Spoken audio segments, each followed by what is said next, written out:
조금 다르게 태어났다고 해서 다른 이들처럼 의지를 갖고 살 수 없다는 건 아니죠.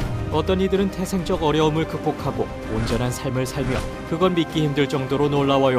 그들은 태어나서부터 생활하는데 어려움을 겪는 것처럼 보여요. 하지만 장애에 굴복하는 대신 성공에 대한 영감을 얻죠. 함께 믿기 힘든 10명의 놀라운 사람들 이야기를 만나보죠. 하나, 조노 랭커스터. 조노는 34년 전 영국에서 불우하게 태어났어요. 그의 부모는 그를 외모 때문에 버렸고 입양을 보냈죠. 그는 트리처 콜린스 증후군을 앓았고 그것은 얼굴의 뼈와 조직이 정상적으로 발달하지 않는 증세인데요. 광대뼈가 없는 것 이외에도 청력도 좋지 않았죠. 다행히 그는 좋은 양부모에게 입양되었어요. 하지만 요크셔에서 그의 삶은 순탄치 않았죠. 그는 학교에서 친구들에게 놀림을 받다가 나쁜 길로 빠져서 술을 마시고 불량한 행동을 했어요. 동네 바에서 일하는 것을 제안받고 삶은 바뀌기 시작했는데요. 자신감을 조금 되찾은 그는 스포츠 과학을 공부했고 체육관에서 일하기 시작했죠.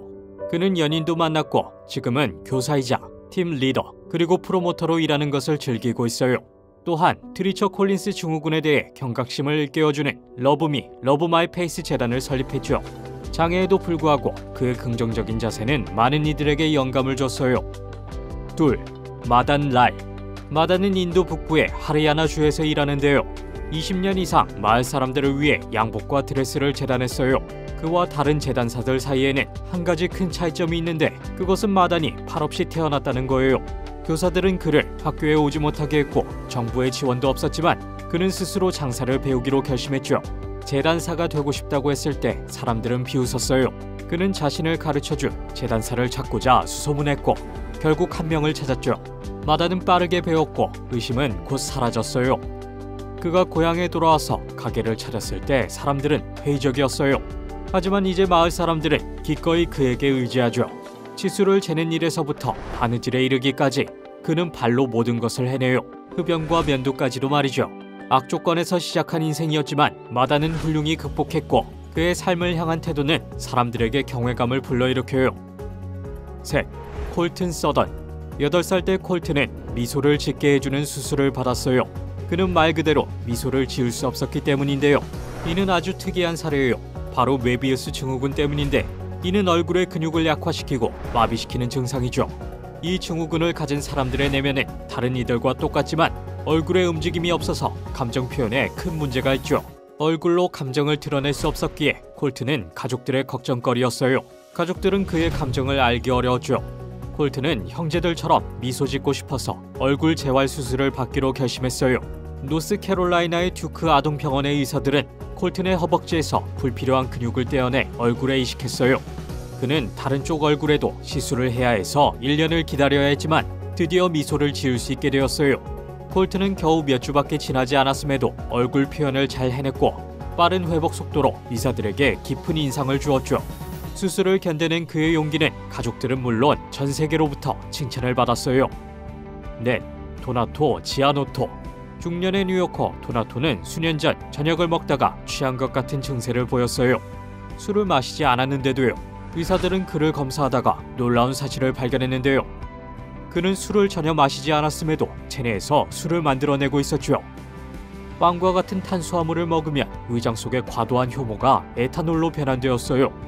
이 증세는 아주 드물며 자동 양조 증후군으로 알려져 있는데요. 아주 적은 수의 사람들이 해당되는데 전 세계에서 100건도 되지 않아요. 이들은 술을 안 마시고도 음주운전으로 오해를 받을 수도 있죠. 왜 그는 체내에 효모가 그렇게 많을까요? 그건 바로 항생제 때문인데요. 도나토는 치료 목적의 항생제가 효모를 장 속에서 번성하게 하기 때문에 쉽게 낫지 못하는 거죠. 탄수화물은 혈중 알코올 농도를 법적 한계의 2배로 높이는데요. 도나토의 사례는 가족들이 저명한 위장병 전문의에게 검사를 의뢰하면서 유명해졌어요. 의사는 그의 위장에 있는 효모를 검사했고 치료법도 발견했지만 슬프게도 완치는 될 수 없었어요. 하지만 확실히 나아진 기분은 든다고 하네요. 5. 첸 투안지. 2015년 중국 남동부 출신의 첸은 고통스러운 수술을 받았어요. 다리의 뼈를 부러뜨리는 수술이었지만 그녀는 꿋꿋이 견뎌냈죠. 왜 그녀는 그런 수술을 받았을까요? 그건 아주 희귀한 질병인 선천적 전반슬 질환을 앓았기 때문인데 이 때문에 다리가 이상하게 휘어 있었죠. 이는 뒤쪽으로 휘는 무릎을 말하는데요. 그녀가 걷거나 앉거나 똑바로 눕지 못한다는 것을 의미하죠.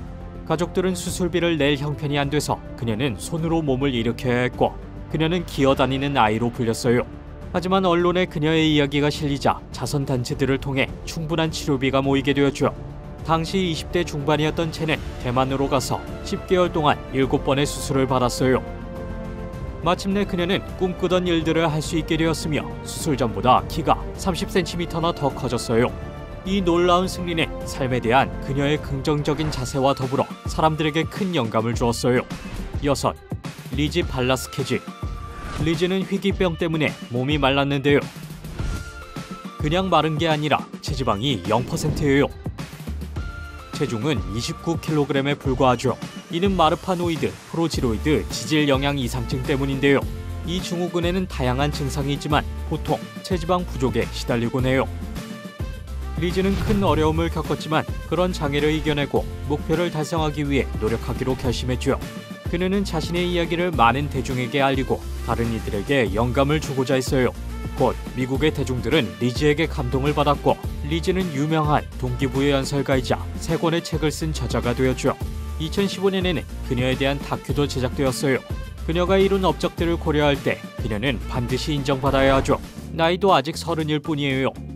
7. 나데지다 레베디나. 1954년 남편과의 말다툼 후 우크라이나인인 나데지다는 깊은 잠에 빠졌어요. 그녀는 잠들기 전 매우 상태가 불안했고 언쟁 때문에 아주 피곤했을 텐데요. 그런데 그녀는 오랫동안 깨어나지 않았어요. 걱정한 가족은 그녀를 의사에게 데려갔고 전문가의 검진을 받게 했죠. 정신분열증 환자가 오랫동안 잠을 자는 기존 사례들 때문에 아마 나데지다도 같은 증상일지도 모른다고 생각했죠. 시간이 지나고 그녀는 펌프를 통해 식사를 했지만 긴 수면 중에도 모든 수치들이 양호했어요. 놀랍게도 1974년이 되어서야 그녀는 의식을 회복했고 혼란에 빠졌죠. 그녀는 딸이 성인으로 자라는 것을 보지 못했어요. 더 놀라운 점은 그녀가 자는 동안 젊은 외모를 유지했는데 깨어나고 나서 외모가 급격히 늙었다는 점인데요. 또한 의사들은 그녀에게 욕창이 생기지 않았다는 점에 놀랐어요. 마치 잠자는 숲속의 공주처럼 타임캡슐 속에 있었던 것처럼 말이죠. 몇 주 후에 그녀는 새로운 상황에 적응했고 삶을 이어갔어요. 하지만 여전히 수수께끼가 남아있죠. 소중한 이 20년의 시간을 잃어버린 원인은 대체 무엇일까요? 8. 동지준. 중국인 동지준은 키가 76cm밖에 되지 않아요. 그 이유는 선천적 구루병으로 뼈 성장이 제한되었기 때문인데요. 그는 어린 시절을 침대 위에서 보냈고 부모님이 그를 돌봤죠. 사람들은 그가 평범한 삶을 살지 못할 거라고 생각했어요. 하지만 그는 그들이 틀렸다는 것을 증명했죠. 슬프게도 그의 아버지는 2003년에 세상을 떠났고 어머니는 건강이 악화돼서 그는 각오를 새로이 하고 스스로를 돌보기 시작했어요. 여기에는 인터넷이 큰 역할을 했죠. 컴퓨터로 그는 웹사이트를 만들고 온라인 상점을 열어서 스스로 사업을 시작했어요. 그때 그는 목발을 이용해서 걸을 수 있게 되었고 가끔은 휠체어를 타고 이동했죠. 2009년 그는 장애인을 위한 고용 사이트를 찾아보다가 유한완유와 이야기를 나누게 되었는데요. 그와 마찬가지로 그녀는 20대였고 장애를 겪고 있었죠. 그녀는 아기 때 심한 화상을 입어서 신체가 손상되었어요. 그녀에겐 코가 없었고 왼손에는 손가락이 없었죠. 이 두 사람은 반했고 이제는 서로 사랑하는 사이로 발전했어요. 9. 필드 쌍둥이. 사우스 웨일즈의 일란성 쌍둥이 커스티와 캐서린은 여러 면에선 평범했는데요. 그들은 남들과 이야기하고 교감을 나누고 싶어 했죠. 하지만 독특한 질환 때문에 세계적으로 유명해졌는데요. 너무나 독특했기 때문에 그들의 이름을 따서 필드 컨디션이라는 명칭이 붙었어요. 그들의 근육은 하루에 약 100회의 비자발적 경련으로 뒤틀리기 때문에 정상적인 생활이 어려웠죠. 둘 다 휠체어를 타고 다녔고 안타깝게도 10대에 말하는 능력을 잃게 되었죠. 치료법은 없었고 통증에 적응해야 했는데요. 하지만 2012년 18세 생일에 전자음성 장치를 받게 되어 약간의 도움을 얻었어요. 그리고 그들은 사람들에게 자신들을 구별해주고자 흥미로운 방법을 선택했는데요. 둘 다 웨이스 출신이지만 크리스티는 호주 악센트를, 캐서린은 미국 악센트를 사용하기로 했죠. 쌍둥이는 유머 감각이 뛰어나며 삶에 대한 긍정적인 태도로 유명해요. 이들은 시간은 제한되어 있으니 조건에 발목 잡히지 말아야 한다고 주장해요. 10. 애슐린 블로커. 조지아의 10대 소녀 애슐린 블로커는 어떤 면에서는 슈퍼히어로 같아요. 그것은 그녀가 고통을 느끼지 않기 때문인데요. 하지만 만화 캐릭터와는 다르게 애슐리는 일상생활에서 어려움을 겪고 있어요. 그녀가 가진 질환은 선천적 무통각증이며 그 때문에 그녀는 목숨을 잃을 뻔한 사고를 겪기도 했죠. 그녀는 당시 화상 때문에 손의 피부가 벗겨지는 사고를 겪었고 이것은 2012년 뉴욕타임즈에 실리기도 했죠. 그녀는 뜨거운 고압 세척기의 모터를 만졌고 부모는 공포에 질렸어요. 여기서 중요한 사실은 고통이란 인체가 보내는 중요한 경고라는 점인데요. 애슐리는 화상이나 골절이 되는 느낌을 경험하지 못하지만 그 때문에 상황은 더 나빠질 수 있어요. 그녀는 심각한 부상을 당해도 알아차리지 못할 수도 있죠. 가장 충격적인 사실은 발목이 부러졌을 때도 그녀는 깨닫지 못했다는 건데요. 이틀 후에야 이 골절상에 대해 주변 사람들이 알게 되었어요. 애슐리는 다행히 잘 성장하고 잘 지내고 있는데요. 그녀는 자주 인스타그램 활동을 하고 건강하고 행복한 것으로 보여요. 참 다행인 일이라고 할 수 있죠. 이것으로 세상에서 믿기 힘든 10명의 놀라운 사람들 이야기를 마칠게요. 어떤 이야기가 가장 흥미로우셨나요? 댓글로 알려주세요. 그리고 이 영상이 마음에 드셨다면 구독 버튼과 알림 버튼을 켜주세요. 그러면 저희가 새 동영상을 낼 때 제일 먼저 아실 수 있어요. 시청해주셔서 감사하고 다음에 또 만나요.